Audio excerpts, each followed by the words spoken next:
여러분 잘 지내셨습니까? 여러분은 여러분 표정이 지금 얼마나 무서운지 모르시죠?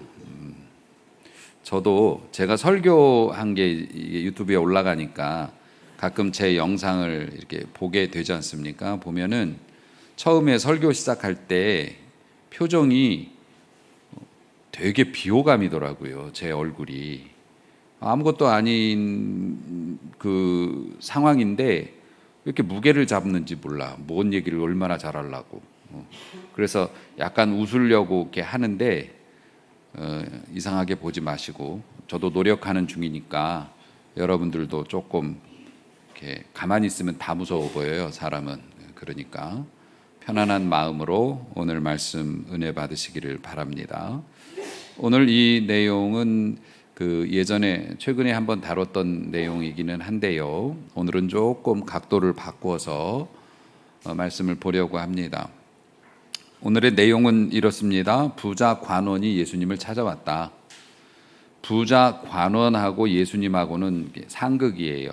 왜냐하면 예수님은 기득권층을 대표하기보다는 가난한 사람들이나 또 힘든 사람들을 대변하는 분으로 인식이 됐고, 그랬기 때문에 당시 예수님 상황에서 부자고 어떤 높은 직급에 있는 사람이 예수님을 직접 만난다는 것은 사회적으로 지탄받을 가능성이 굉장히 위험한 일이었죠. 그런데 이 사람은 기꺼이 예수님을 찾아와서 예수님에게 질문을 던졌다는 겁니다. 어떻게 하면 영생을 얻을 수 있냐고, 어떻게 하면 천국에 갈 수 있냐고 이제 물었다는 겁니다. 사실 그것만 해도 대단한 거죠. 그런데 그 성경을 이제 분석하는 사람들 입장에서 보면 이 부자 관원을 좋게를 안 봐요. 왜냐하면은 이 사람이 예수님한테 진짜 구원받고 싶어서 온 게 아니라 자랑하려고 왔다. 왜냐하면 예수님께서 영생을 얻기 원한다면 네가 율법을 계명을 다 지키면 될 거 아니냐. 뭐 살인하지 말라, 뭐 간음하지 말라, 도적질하지 말라, 뭐 부모를 공경하라. 그랬더니 이 사람이 저는 그거 어려서부터 다 지켰습니다. 이렇게 얘기를 대뜸 한단 말입니다. 이제 그런 거를 보면 이 사람이 구원이 궁금해서가 아니라 나같이 완벽한 사람이 어딨냐고 자랑하고 싶어서 왔을 거라고 이제 그렇게 해석해요. 왜냐하면 이 사람이 결국에는 구원을 못 받은 것처럼 나오거든요. 그냥 가버렸어요. 이제 근데 저는 뭐 그렇게 삐뚤어지게 안 봤으면 좋겠어요. 사실 자랑할 데가 없어서 뭐 예수님한테 와서 자랑하러 왔겠어요. 구원에 대한 관심이 있었겠죠. 그리고 나중에 뭐 이런 선한 심성을 가진 사람이 하나님의 은혜를 받아서 돌이켰을 수도 있는 거니까 너무 좀 같은 값이면 나쁘게 안 봤으면 좋겠고요.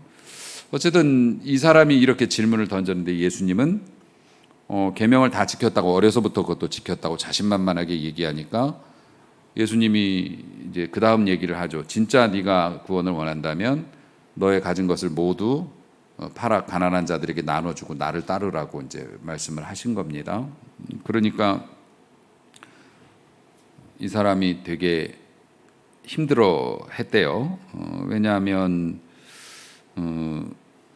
자기가 가진 게 너무 많았고, 그리고 전에 말씀드렸죠. 그리고 지금도 많지만 앞으로 더 돈이 들어올 것 같은데 그거를 하나님의 일을 위해서 쓴다는 거는 어렵다. 이제 이런 생각이 들어가지고 근심하면서 이제 떠나갔다. 이게 이제 오늘의 말씀이에요. 그리고 그 사람이 이제 떠나간 다음에 예수님이 말씀하셨어요. 재물을 가진 사람이 구원받기가 얼마나 어려운지. 그러면서 유명한 말이죠. 낙타가 바늘귀를 통과하는 것이 더 쉬울 거다. 결국엔 불가능이란 말이잖아요. 불가능이란 얘기죠. 그러니까는 그 옆에 있던 제자들이 이제 엄청 충격을 받은 겁니다.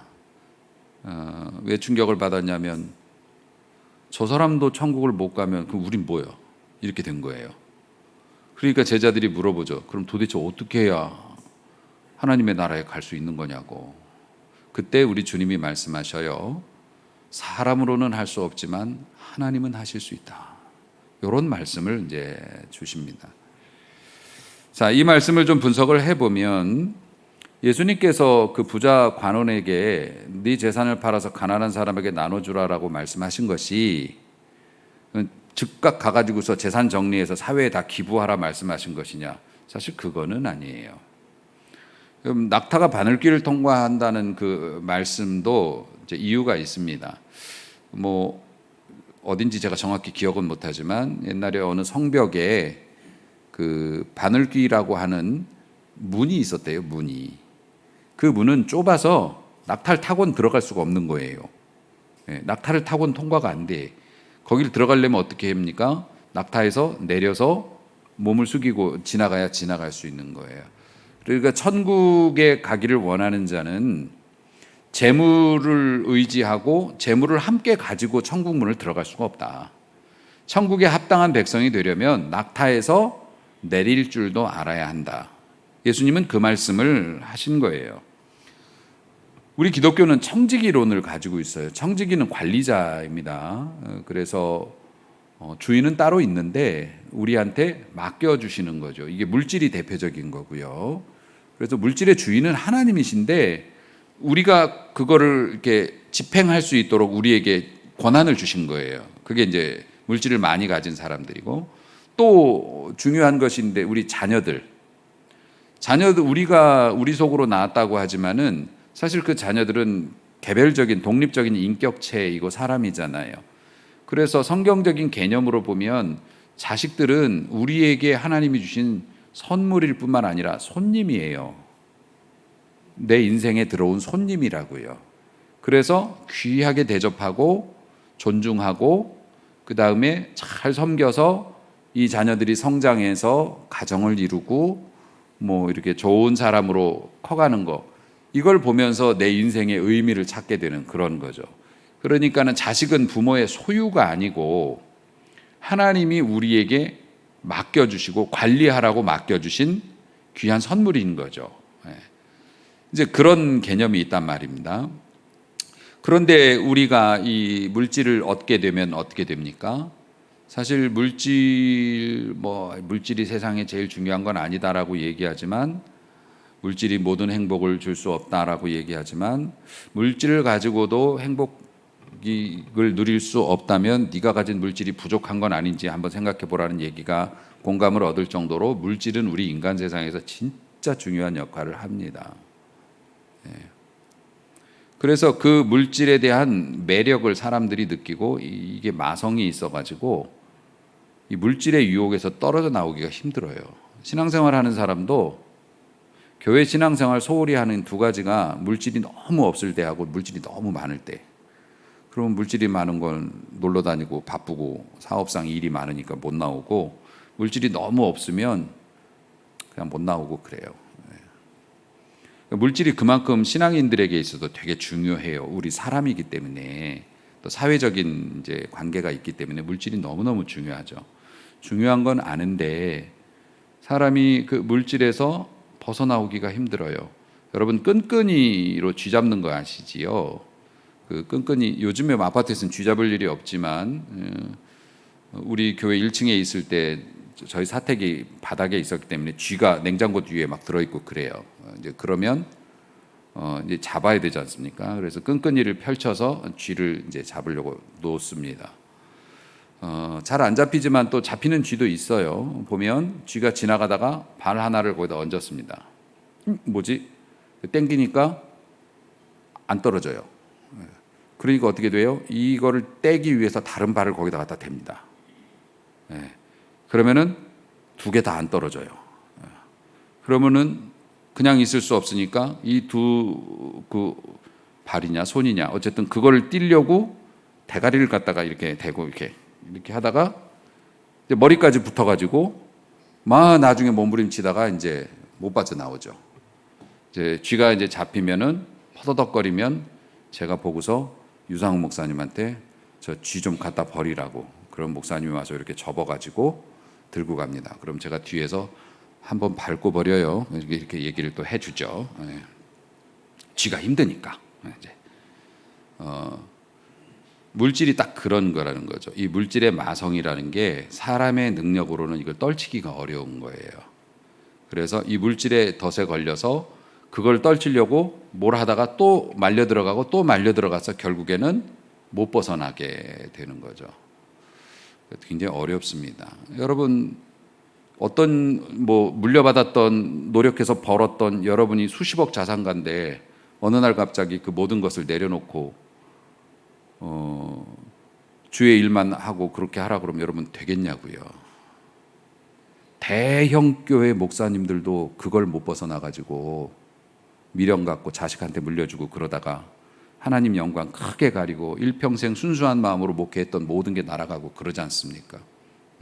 그만큼 물질의 유혹이 무서운 거고 극복하기가 어려운 거라는 겁니다. 제자들이 그 부자 청년이 그런 식으로 탈락 이렇게 되는 걸 보면서 되게 놀랐다고 그랬죠. 왜냐하면은 당시 유대인들은 그냥 직선적인 생각을 가지고 있었어요. 뭐냐면 하나님 잘 믿으면 부자 되고 이 사람이 가난하거나 병이 들거나 장애가 있다면 뭔가 죄가 있을 거라고 생각을 했단 말이에요. 그랬기 때문에 그런 사고방식을 가지고 있었기 때문에 이 부자 청년이 예수님한테 왔을 때 야, 저런 사람이 천국 가는 거지. 하나님의 은혜를 입어서 좋은 부모 만나서 큰 재물을 이루고 사회적으로 성공하고 엘리트잖아요. 천국은 저런 사람들이 가는 거지. 하나님 뭔 축복을 이렇게 많이 받았을까? 우리 같은 사람들은 안 되는 거야. 그러니까 교회에서도 뭡니까? 수천 년이 지나도 그 생각이 종교개혁이 이루어진 이 개혁교회 안에서도 있다고요.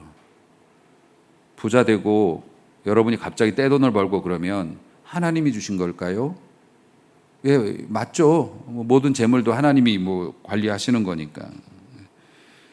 그렇지만 여러분, 하나님이 주시는 복이 물질만으로 한정되어지면 그리스도인들이 무슨 생각을 하냐면 내가 사업이 망하고 이렇게 된 거는 뭔가 하나님 앞에서 잘못한 거니까 위축감이 들어요. 그리고 그거를 복구하기 위해서 주회를 더 열심히 해서 막 어떻게 해야 되는 거 아닌가? 그런데 그럴 형편은 안 되고 상황도 안 되고 그러니까 자괴감을 느끼면서 교회를 멀리한단 말입니다. 그게 아직도 이 개신교회 안에도 남아 있는 거예요. 그러면 여러분, 예수님이 자신에 대해서 얘기하실 때 이랬어요. 인자는 머리 둘 곳이 없다고. 머리 둘 곳이 없다는 게 뭡니까? 내 집 한 칸이 없다는 거예요. 마음 편히 쉴 곳도 없다는 겁니다. 그리고 머리 둘 곳이 없다는 게 꼭 잠을 잘 곳이 없다는 것뿐만 아니라 내가 의지할 것이 아무것도 없다. 예수님도 인간이셨으니까 위로받고도 싶었고 지지받고도 싶었고 칭찬도 받고 싶었고 그럴 거 아닙니까? 내가 마음 편히 만날 사람도 없고 머리 둘 곳이 없다는 얘기예요. 그러면 예수님은 신앙생활 잘못한 겁니까? 예수님과 그 제자들 가난하게 살았어요. 사도 바울도 그렇습니다. 가난하게 살았어요. 그러면 그 사람들은 잘못한 거예요? 아닙니다. 아닙니다. 아니 심지어 예수 안 믿는 사람도 절 다니는 사람들이 부자 많지 않습니까? 종교 없는 사람들도 떵떵거리고 재벌돼 갖고 잘 살아요. 그런 걸 보면 우리가 가난하거나 우리가 어떤 어려움을 겪은 거 이게 하나님의 저주라고만 볼 거는 아닙니다. 욥기 그 방대한 욥기 전체가 그런 내용이잖아요. 욥이 엄청난 불행을 겪었을 때 친구들이 와가지고서 네가 아니라고 주장하지만 뭔가 숨겨진 죄가 있으니까 이렇게 하지 하나님은 의인에게 이런 고난을 내리시는 법이 없다. 그런데 욥은 아니라고 나는 그렇지 않았다고 내가 맹세한다고 이걸 가지고서 그렇게 오래 싸웠다고요. 욥과 친구들이. 하나님께서 나중에 나타나셔서 말씀하시죠. 니들이 뭘 한다고 감히 내가 하는 일에 있어서 니들이 고래가 깊은 바다에서 새끼를 어떻게 낳는지 알고나 있냐? 공룡은 어떻게 있는지 알고나 있냐? 아무것도 모르는 것들이 감히 내가 하는 일에 대해서 이러고 이제 정리가 됩니다만은 우리는 지금도 부자로 살거나 이렇게 모든 게 잘 풀리면은 하나님의 축복을 받아서 그렇고 내가 어려운 상황이 생기면 하나님이 나를 미워하시나 보다. 아니라고요. 그러니까 제자들 입장에서는 깜짝 놀라죠. 저 사람도 구원을 못 받으면 그럼 우리 같은 무지랭이들은 어떻게 구원을 받습니까? 여러분, 주님이 사람의 힘으로는 할 수 없지만 하나님은 하신다라고 말씀하신 게 그 일예가 있어요. 그 여리고라고 하는 마을이 있습니다. 예수님 당시에도 여리고가 있었어요. 구약 시대 여리고 성이 그 여호수아와 이스라엘 백성들의 기도와 하나님의 역사로 지진으로 다 폐허가 됐지 않습니까? 근데 이게 나중에 또 재건축이 됐어요. 워낙 요충지에 있는 성이었기 때문에 지금도 여리고가 남아 있고 당시에도 여리고 성읍, 종려나무 성읍이 있었다고요. 여리고는 번창한 도시였고 그 여리고가 예수님 당시에 뭐 이스라엘이 그렇지만 로마의 지배를 받고 있었고 여리고에서 삭개오라는 사람이 있었습니다. 삭개오의 직업이 뭐냐면 세리장이에요. 그러니까는 세리라고 하는 건 세무공무원을 말하는 거고 그냥 쉽게 얘기하면 일본 앞잡이라고 보시면 돼요.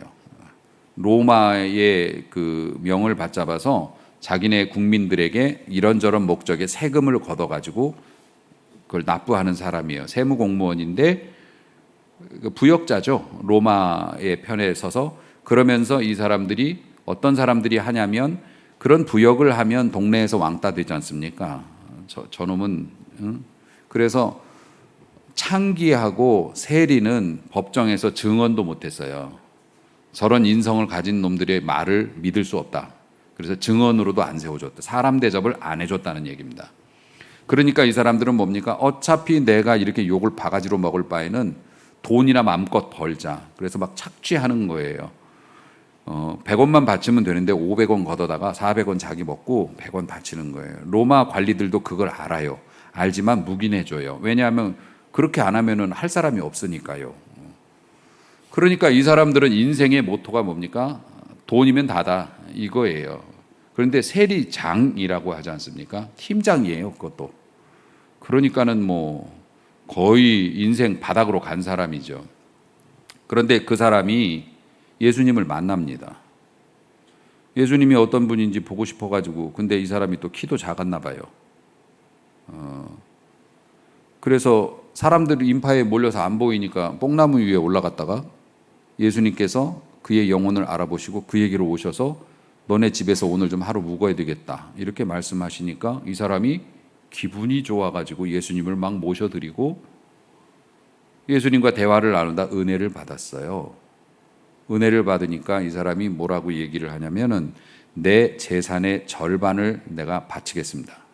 그리고 내가 남에게 토색한 것이나 도적질한 게 있으면 그 토색이라는 거는 이게 사기쳐갖고 이게 한 거, 그러니까 불의한 소득이죠. 의롭지 못한 소득. 내가 남에게 이렇게 억지로 하거나 뭐 돈을 가지고 와갖고 안 갚거나 뭐 이런 거 있지 않습니까? 잘못된 방법으로 내가 이런 게 한 게 있으면 4배로 내가 보상하겠습니다. 이런 얘기를 해요. 4배면 도둑질 하다가 걸리면 4배 보상이에요. 예. 그렇게 얘기를 해요. 결국에 이 사람의 대부분의 재산 형성이 정당한 방법이 아니었기 때문에 이런 식으로 말하면 이 사람은 파산이에요. 예. 그런데 이 사람이 직업이 뭐라고요? 세리. 어떤 사람이라고요? 자기 동족이나 가족들에게 모멸과 멸시를 받아도 난 돈이면 돼. 돈을 의지하고 살았던 사람이에요. 돈이 하나님이었던 사람이라고요. 그런데 그 사람이 그렇게 자기 전 인생이 걸린 그 돈을 포기하는 거예요. 먼저 그 부자 관원은 어떤 사람입니까? 그 사람은 존경받는 사람이에요. 남의 걸 훔치지도 않고 악하게 번 것도 아니에요. 정당한 소득이었고 그럼에도 불구하고 그걸 못 내려놓습니다. 그런데 이 사람은 자기는 부자 관원은 사회적인 신분이 있기 때문에 물질이 좀 없어도 존경받으며 살 수 있고 부모들이 또 있으니까.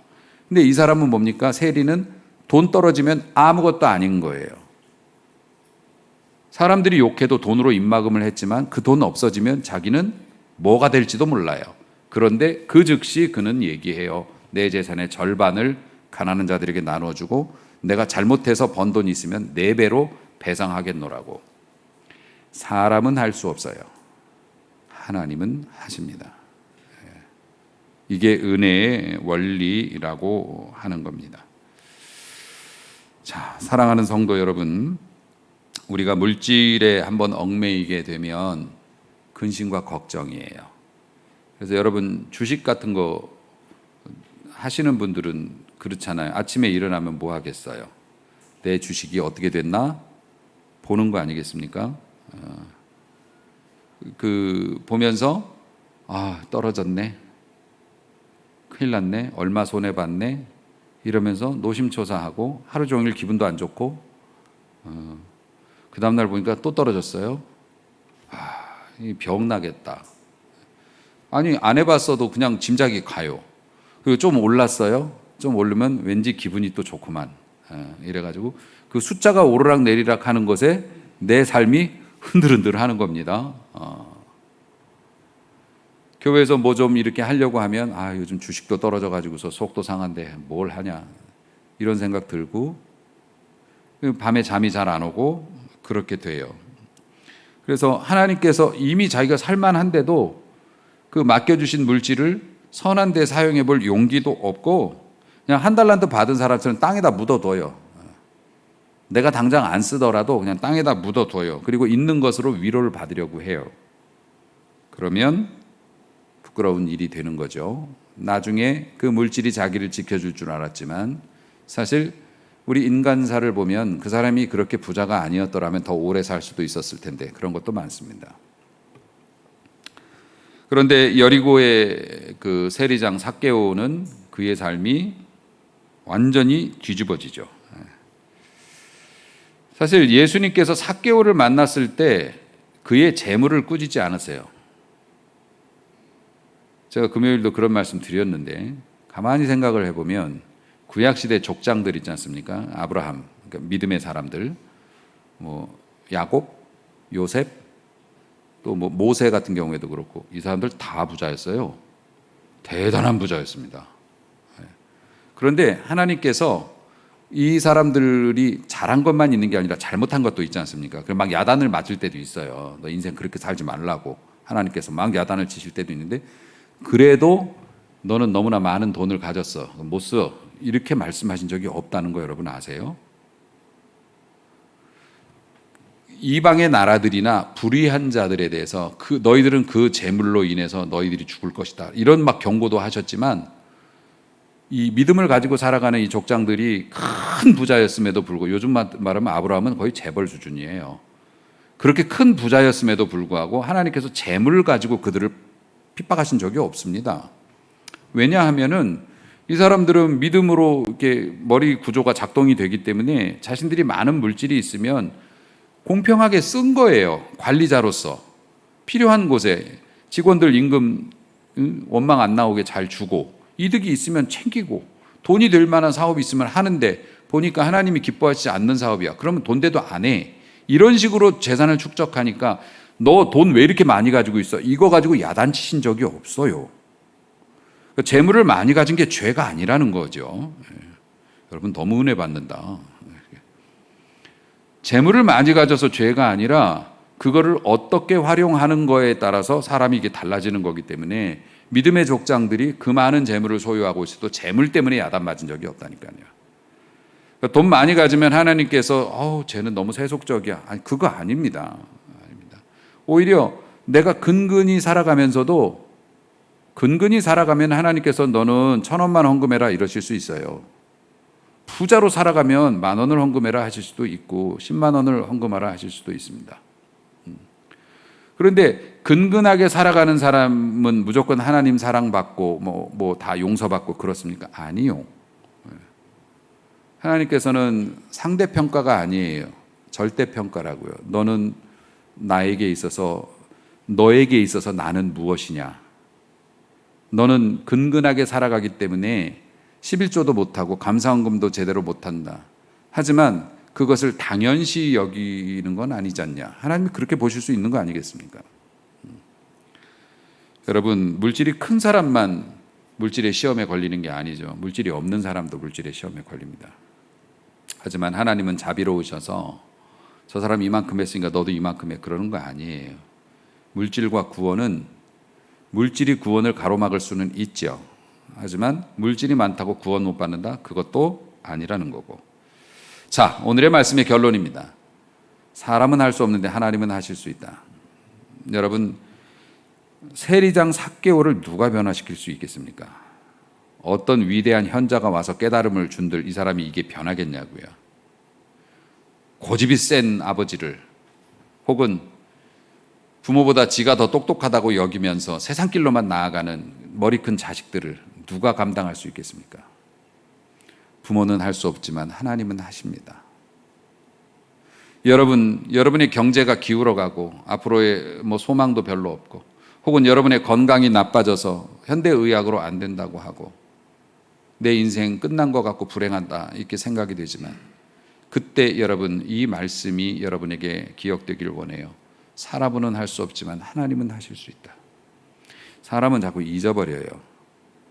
그래서 여러분이 말씀 속에서 위로가 되고 힘이 있는 구절이라면 핸드폰 바탕화면에 써놓으시든가 혹은 냉장고에 붙이시던가 출입문에 이렇게 붙이세요.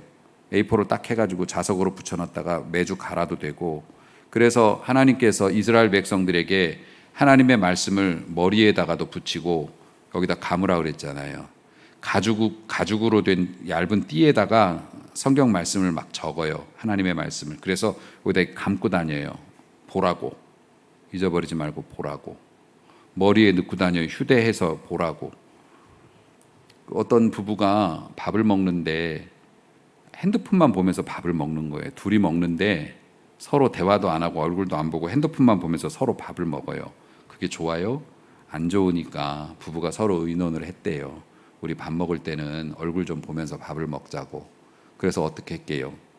서로의 핸드폰을 서로의 이마에다 붙여주고 사람은 되게 보는 게 중요합니다. 하나님의 말씀을 이렇게 좀 붙여 놓으세요.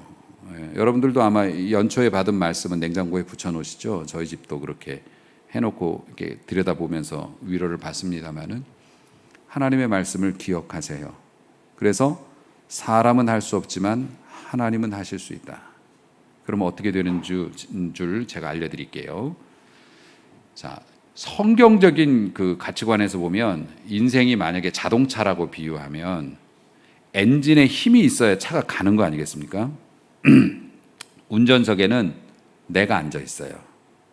그런데 실제로 그 자동차를 밀어주시는 힘은 하나님이 주시는 거예요.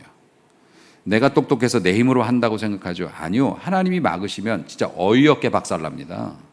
진짜 어이없게 박살나요.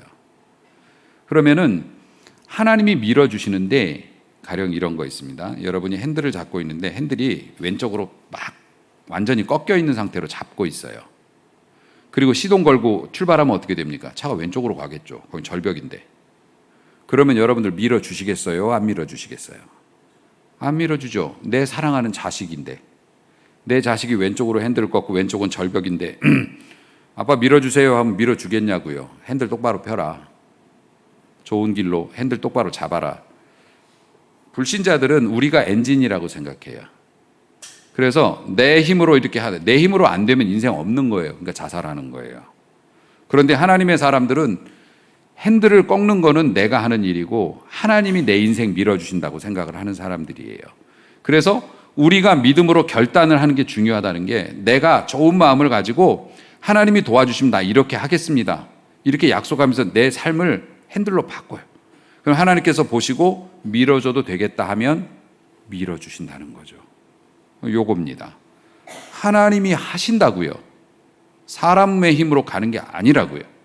그러니까 여러분 아무리 장성한 자식이 내 말 안 듣는다고 해도 질병이 나를 이렇게 해서 방법 없다고 해도 물질적인 어떤 소생의 방법이 내 눈으로 안 보인다 해도 하나님 앞에서 믿음의 핸들만 똑바로 잡고 계시라고요.